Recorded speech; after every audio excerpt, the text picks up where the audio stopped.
ফার্স্টেই আমরা করে নেবো ক্লিনজিং টোনিংয়ের ময়শ্চারাইজার। আমি সেটা করে নিয়েছি অলরেডি। তো আমি আর কোনো এখন ময়শ্চারাইজার ইউজ করবো না। এখন আমি জাস্ট দেবো একটা গ্রিপ প্রাইমার। এটা হচ্ছে রিকোডের গ্রিপ প্রাইমারটা আমি দেবো।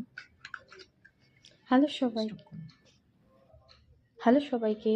তো আজকে চলো আমরা একটা গেট রেডি উইথ মি একটা ভিডিও আমি করব।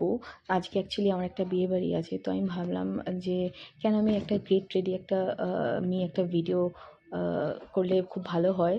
তো তাই জন্য আমি দেখো ফার্স্ট আমি লাগিয়ে নিচ্ছি ওই রিকোডের গ্রিপ প্রাইমার, অ্যাপ্লাই করে নিচ্ছি এটা যখন তোমরা মানে অ্যাজ আ প্রাইমার যখন তোমরা ইউজ করবে না, তো লাইক এটা অনেক ভালো মেকআপটাকে সেট করে।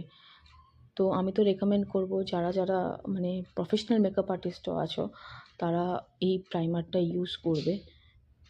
একটা গ্লাস ফিনিশ লুক পাওয়ার জন্য এই প্রাইমারটা অনেক ইম্পর্টেন্ট। তোমরা এটা ফাউন্ডেশনের সাথে মিক্সড করেও অ্যাপ্লাই করতে পারো ফাউন্ডেশন।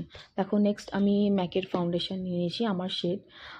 তো আমি কালার কারেক্টিং অত করি না, তো তাই জন্য আমি আমি একটা নর্মাল বিয়েবাড়ি যাচ্ছি, তো আমি একদমই আজকে কালার কারেক্টিং ইউজ করব না, ঠিক আছে।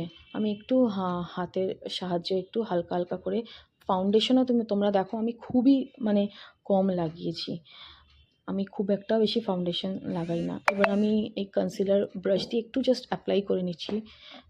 এটা কনসিলার ব্রাশ, সবাই ভাববে যে আমি কারেক্টিং করছি, আমি কারেক্টিং করছি না, এটা আমি জাস্ট ফাউন্ডেশনটা আমি অ্যাপ্লাই করে নিচ্ছি। যেখানে আমার মনে হচ্ছে যে আমি দিইনি, তো সেই জায়গাটা জাস্ট করে নিচ্ছি। অ্যান্ড দেন আফটার দ্যাট আমি এটাকে অ্যাপ্লাই করার পর আমি হাতের সাহায্যেই আমি ব্লেন্ড করেছি। তোমরা ব্লেন্ডার দিয়েও ব্লেন্ড করতে পারো, ঠিক আছে। দেখো আফটার ব্লেন্ডিং একটা লুকসটাই বদলে যায়। তো যেহেতু আমরা একটা হাই কাভারেজ যখন আমরা ফাউন্ডেশন লাগাই না, তো তখন সেই সময়টা আমরা একটু যদি আইব্রোসটাকে একটু হালকা ডার্ক করে নিই তো খুব ভালো লাগবে। আমি খুব একটা ডার্ক করি না, কেন কি আমার নিজের পার্সোনালি অত নিজেকে ডার্ক আইব্রোস আমার অত ভালো লাগে না, তো নিজের উপর অ্যাপ্লাই করার জন্য তো আমি অতটা ডার্ক করি না। জাস্ট হালকা যেটুকু আমার প্রোডাক্ট লেগেছিলো আমার ব্রাশে সেইটুকুই আমি দিয়েছি। দেন আমি ইউজ করে নেব আইশ্যাডোর জন্য প্রিটি অলসেটের প্যালেট। ওখান থেকে আমি নেব হচ্ছে এই ব্রাউন শেডটা নেব, হালকা ক্রিম কালারটা নেব, অ্যান্ড একটু ডার্ক ব্রাউন শেডও নিয়েছিলাম।